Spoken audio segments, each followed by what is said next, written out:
Hello and welcome to BusyWorksBeats.com. This is like a visual podcast episode, how to get better at music production. I will use sound design to explain my point today. But understand that getting better at anything is an iterative process. And what iterations are when you have a hypothesis or something you say, I think I could do this with these variables. Then you go to test those variables. And if those variables are exactly the value you thought, then your hypothesis was right. If those variables aren't what you thought, then you need to keep testing until you figure out how to solve for X, Y, and Z. And so what I'm saying is a lot of beginners get frustrated and they give up way too early because they don't understand the natural, existing of the universe. I studied science. I'll be short about it. I was 4 years pre-med at Villanova University, one of the top universities in athletics. But I went on a science scholarship. And I could tell you that in science, all you can do in the beginning is make a great guess. That's it. You have to go test your guess. Okay. And testing means the first try is not going to be the magical test. You got to do it hundreds of times.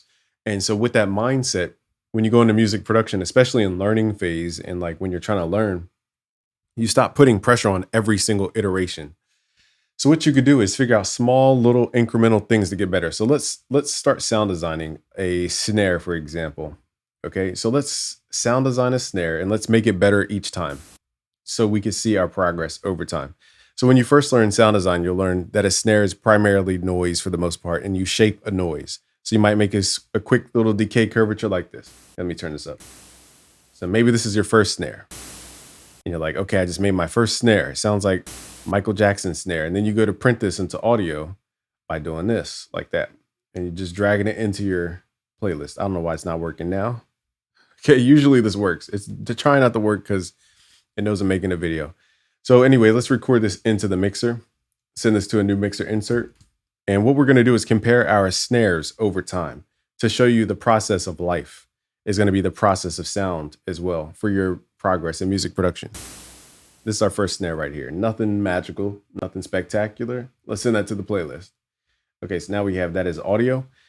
So now we're like, okay, that snare is too quiet. So how do I go back and fix the thing that I just created? I need to turn it up. So let's figure out why the snare is so quiet. Oh, because the noise level didn't have the envelope over top, so it didn't have maximum velocity. So now we need to switch it the other way. So now we have the volume getting louder. So now we made it a little bit better. The only difference is just volume. So in this case, the variable is the volume or the level that we're changing. What's the thing that you're changing every single beat? How do you measure how you change from this beat to that beat? What did you change? Did you try a new key? Did you play more instruments by hand? What is the thing that changed from you making a beat yesterday to you making a beat today? Okay, so I'm trying to compare this to our sound design as well. So now we're like, okay, the snare is cool, but it needs tone. So let's go to the effects. Let's add an EQ. And now we're like, okay, what is tone? Tone is really just chiseled out frequency out of white noise. I could go S, BusyWorks Beats, or I can go BusyWorks Beats and chisel out that frequency. So if you don't know me, I'm Game from BusyWorksBeats.com. We've trained over 1 million producers around the world. Some have gone to work with Drake, Kanye West, Post Malone, Ariana Grande, French Montana, Young Thug, YG, Lil Baby, Polo G, if I didn't already say that, J. Cole, Trippie Redd, on and on and on. There's so many that I don't even know how to list them all. Okay, so now what I'm going to do is switch this to a bell curvature, and we're going to boost this until we get tone out of this snare. Okay, so now we start to hear tone. Okay, so now our snare is getting a little bit better. So let's record that into Edison. And again, the lesson that I'm trying to show you is that your music production skills will mirror the way we're sound designing right now. You'll go from a bland idea, and then when you sharpen it over time, it'll start sounding better and better. So let's go to before and after. Let's go to song mode. Here's the before. Here's the second iteration. And then here's the third coming up. Okay, so let's mark these. Let's say 1, 2. We're going to keep progress. So again, when you want to advance and grow, you need to keep track of how you're growing. What is changing? Which variable in your approach to music production changed? What did you try new? If you didn't try anything new, you can't solve for a new variable. Okay, variables are different values. And if you try to use the same value, for example, I could say 3 plus X equals 9. Okay, then I go x equals 1. That's my first hypothesis, x equals 1. So I go 3 plus 1 equals 9. The answer is no, 3 plus 1 equals 4. Then I go, okay, well, x must be 2. Then I go 3 plus 2 equals 5.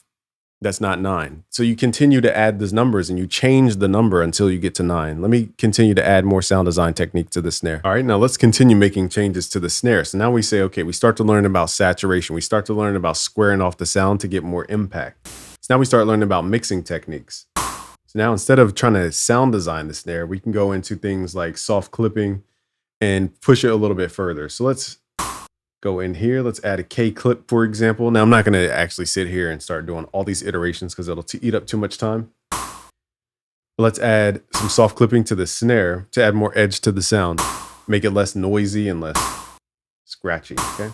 Let's turn the input up.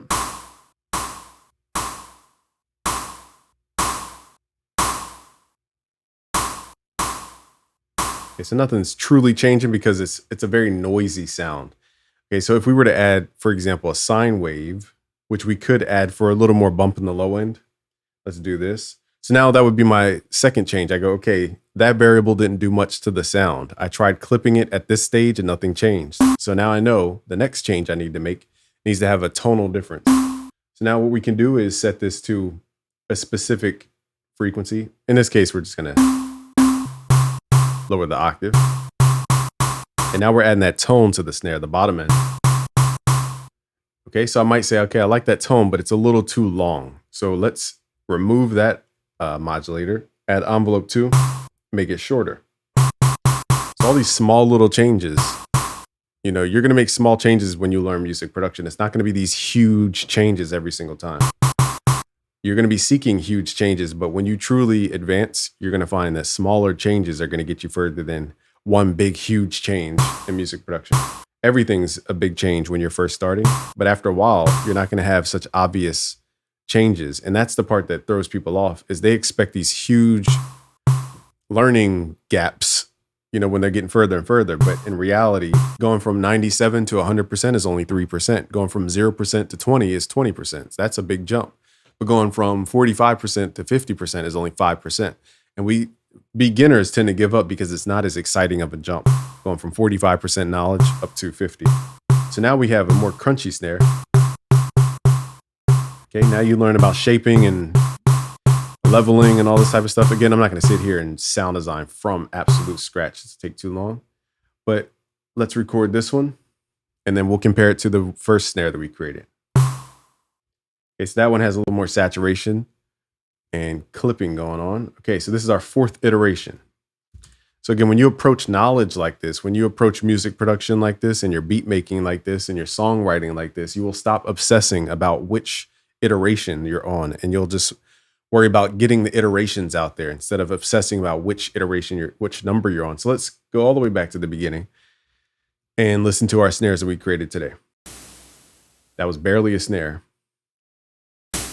And we learned about gain. We learned about EQ right here, and then we learned about clipping over here. Okay, so now we have more of a fuller snare, because now we learned how to combine all these different things: clipping, sine wave as the fundamental, noise, EQing. It's all those stacked that equal the next level. And a lot of people are trying to just think that the next level is just its own thing, when in reality, it's 4 different things combined. Okay, so hopefully I'm making sense. If you want to master music production, go to busyworksbeats.com/premium. Or if you want our free course, just go to busyworksbeats.com/betterbeatmaker. It's completely free to hop in. So thank you guys for watching. It's Game from busyworksbeats.com. Check those links below. Peace.